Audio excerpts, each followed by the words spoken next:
ओम शांति। 11 नवंबर 2023। ईश्वरीय ज्ञान। आज की मुरली। मीठे बच्चे, जितना तुम बाप को याद करेंगे उतना तुम्हारी बुद्धि का ताला खुलेगा।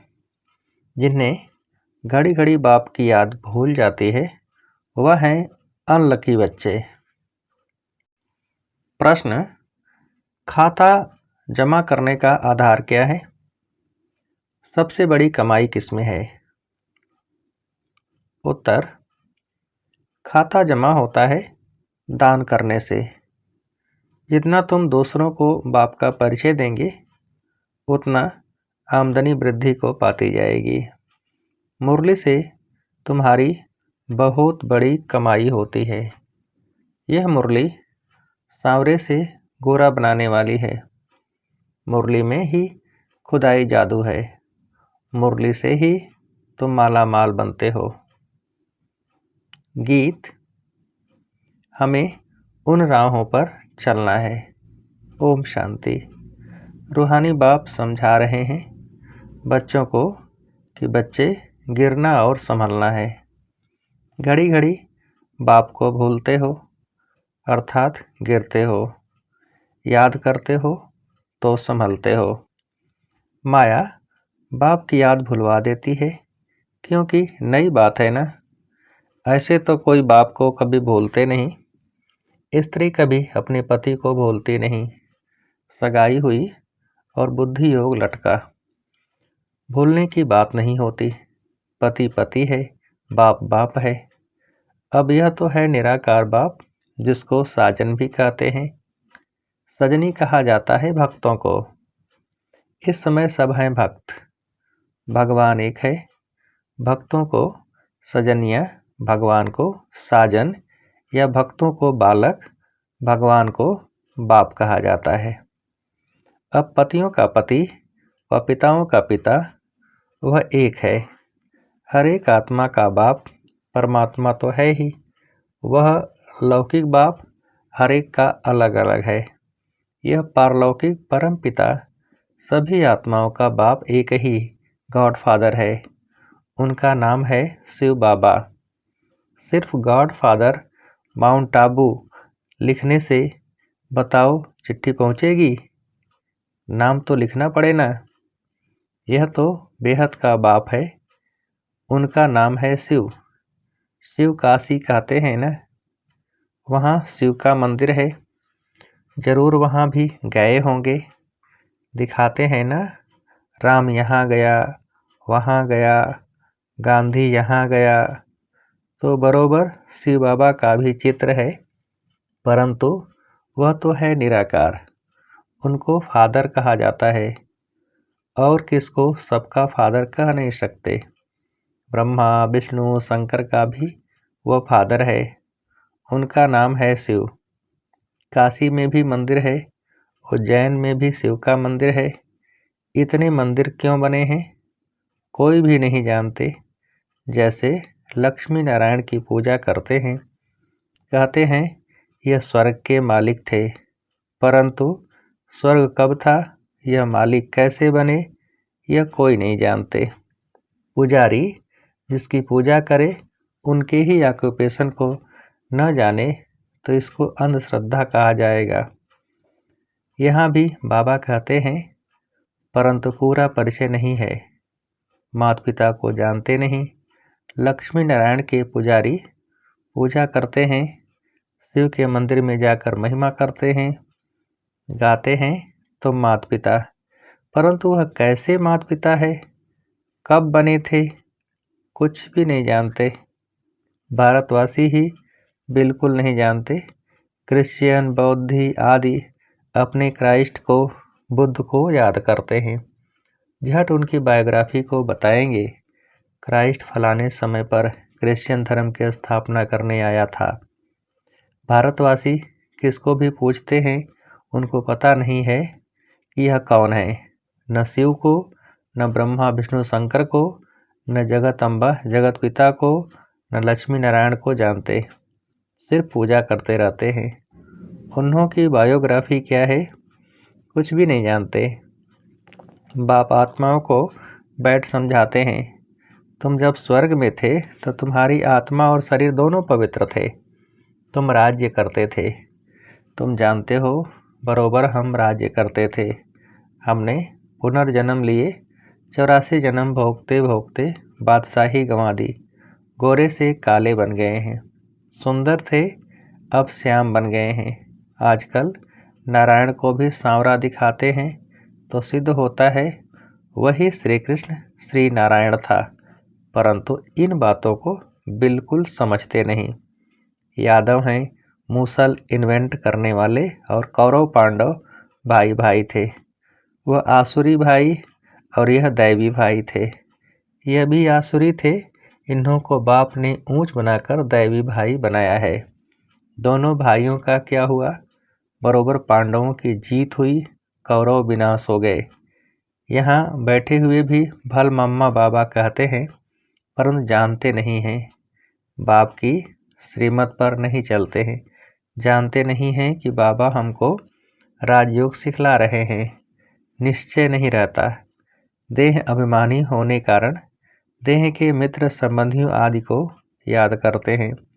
यहाँ तो देही बाप को याद करना है। यह नई बात हो गई। मनुष्य कोई समझा न सके। यहाँ माता पिता के पास बैठे हुए भी उनको जानते नहीं। यह वंडर है ना। जन्म ही यहाँ हुआ, फिर भी जानते नहीं, क्योंकि निराकार है। उनको अच्छी रीति समझ नहीं सकते। उसकी मत पर नहीं चलते तो फिर आश्चर्यवत भागंती हो जाते हैं, जिससे स्वर्ग का 21 जन्मों का वर्षा मिलता है। उनको नहीं जानने से भाग जाते हैं। जो बाप को जानते हैं उनको बख्तावर कहा जाता है। दुख से लिबरेट करने वाला तो एक ही बाप है। दुनिया में दुख तो बहुत है ना। यह है ही भ्रष्टाचारी राज्य। ड्रामा अनुसार फिर भी 5000 वर्ष बाद ऐसी ही भ्रष्टाचारी सृष्टि होगी। फिर बाप आकर सतयुगी श्रेष्ठाचारी स्वराज्य स्थापन करेंगे। तो मनुष्य से देवता बनने आए हो। यह है मनुष्यों की दुनिया। देवताओं की दुनिया सतयुग में होती है। यहाँ है पतित मनुष्य, पावन देवताएं सतयुग में होते हैं। यह तुमको ही समझाया जाता है जो तुम ब्राह्मण बने हो।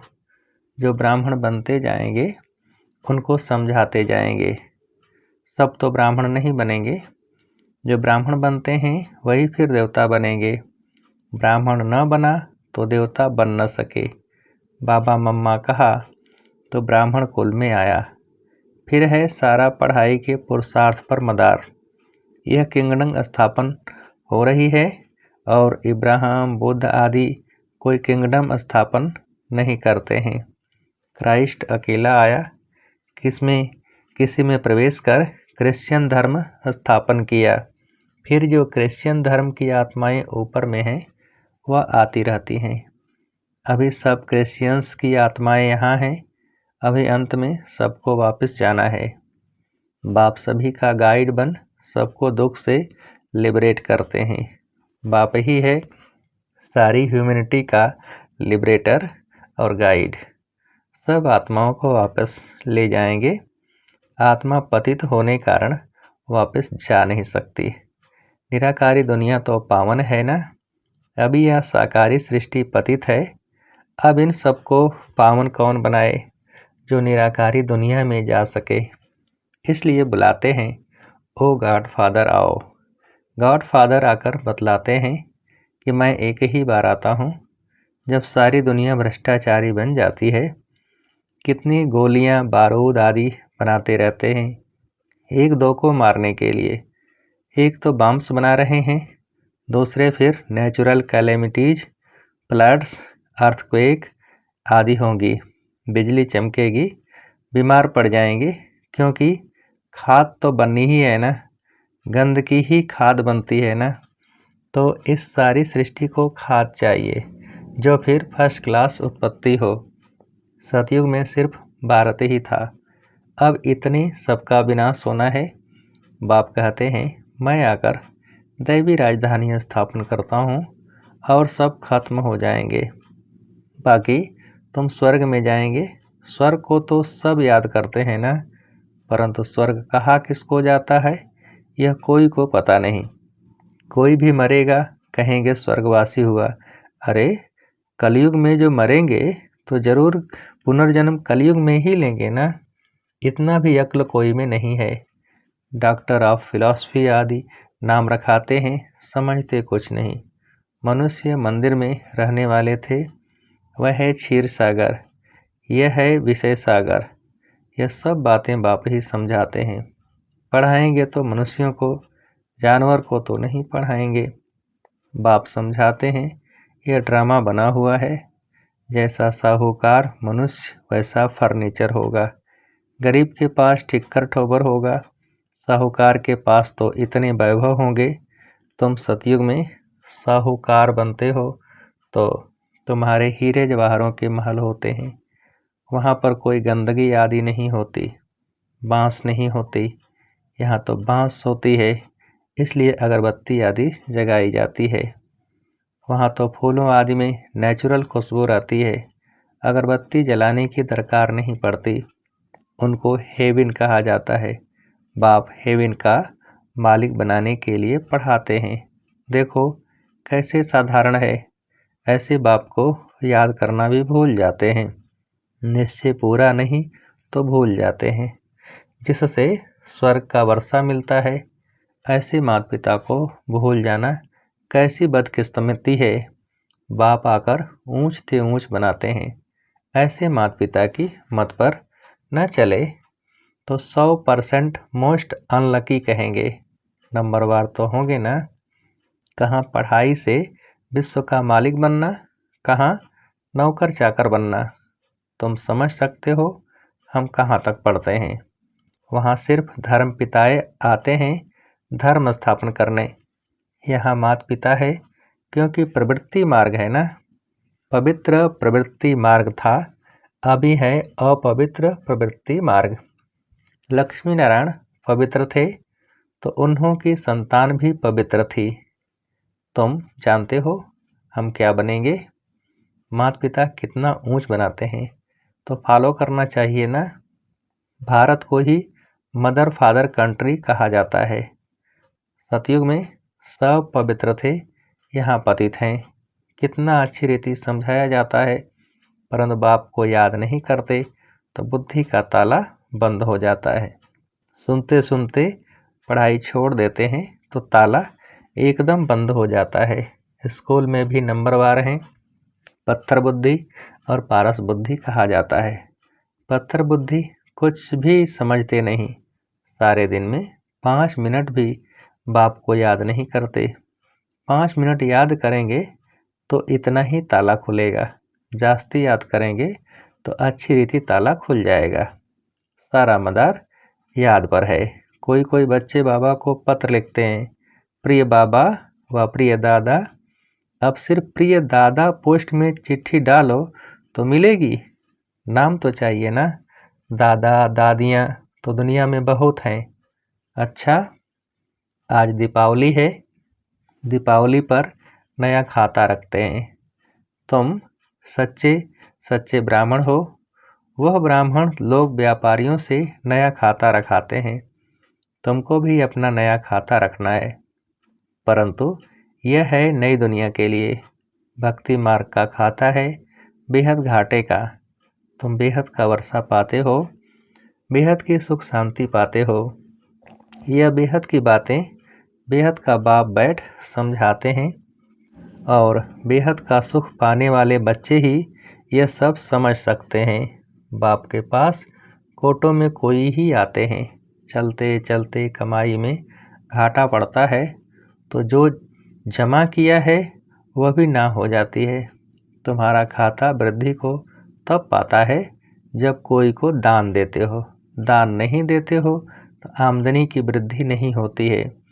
तुम पुरुषार्थ करते हो, आमदनी की वृद्धि हो, वह तब होगी जब किसको दान करेंगे, फायदा प्राप्त कराएंगे। कोई को बाप का परिचय दिया, खोया जमा हुआ। परिचय नहीं देते हो तो जमा भी नहीं होता है। तुम्हारी कमाई बहुत बहुत बड़ी है। मुरली से तुम्हारी सच्ची कमाई होती है। सिर्फ यह मालूम पड़ जाए कि मुरली किसकी है, यह भी तुम बच्चे जानते हो, जो सांवरे बन गए हैं उन्हों को ही गोरा बनने के लिए मुरली सुननी है। मुरली तेरी में है जादू, खुदाई जादू कहते हैं ना, तो इस मुरली में खुदाई जादू है। यह ज्ञान भी तुमको अभी है, देवताओं में यह ज्ञान नहीं था। जब उनमें ही ज्ञान नहीं था तो पिछाड़ी वालों में ज्ञान कैसे हो सकता। शास्त्र आदि भी जो बाद में बनते हैं वह सब खत्म हो जाएंगे। तुम्हारी यह सच्ची गीताएं तो बहुत थोड़ी हैं। दुनिया में तो वह गीताएं लाखों के अंदाज में होंगी। वास्तव में यह चित्र ही सच्ची गीता है। उस गीता से इतना नहीं समझ सकेंगे जितना इन चित्रों से समझ सकेंगे। अच्छा, मीठे मीठे सिकेलधे बच्चों प्रति माता पिता बाप दादा का याद प्यार और गुड मॉर्निंग। रूहानी बाप के रूहानी बच्चों को नमस्ते। हम रूहानी बच्चों की रूहानी बाप को नमस्ते। धारणा के लिए मुख्य सार। पहली पॉइंट, अच्छी रीति पढ़ाई पढ़कर स्वयं को बख्तावर यानी कि तकदीरवान बनाना है। देवता बनने के लिए पक्का ब्राह्मण बनना है। दूसरी पॉइंट, देही बाप को याद करने के लिए देही अभिमानी बनना है। देह को भी भूलने का अभ्यास करना है। वरदान, सदा अपने को सारथी और साक्षी समझ देह भान से न्यारे रहने वाले योग युक्त भव। विस्तार, योग युक्त रहने की सरल विधि है सदा अपने को सारथी और साक्षी समझकर चलना। इस रथ को चलाने वाली हम आत्मा सारथी हैं। यह स्मृति स्वतः इस रथ अथवा देह सेवा किसी भी प्रकार के देह भान से न्यारा बना देती है। देह भान नहीं तो सहज योग युक्त बन जाते और हर कर्म भी युक्त युक्त होता है। स्वयं को सारथी समझने से सर्व कर्मेंद्रियां अपने कंट्रोल में रहती हैं। वह किसी भी कर्मेंद्रिय के बस नहीं हो सकते। स्लोगन, विजयी आत्मा बनना है तो अटेंशन और अभ्यास इससे इसे निजी संस्कार बना लो। विजयी आत्मा बनना है तो अटेंशन और अभ्यास इसे निजी संस्कार बना लो। अच्छा, ओम शांति।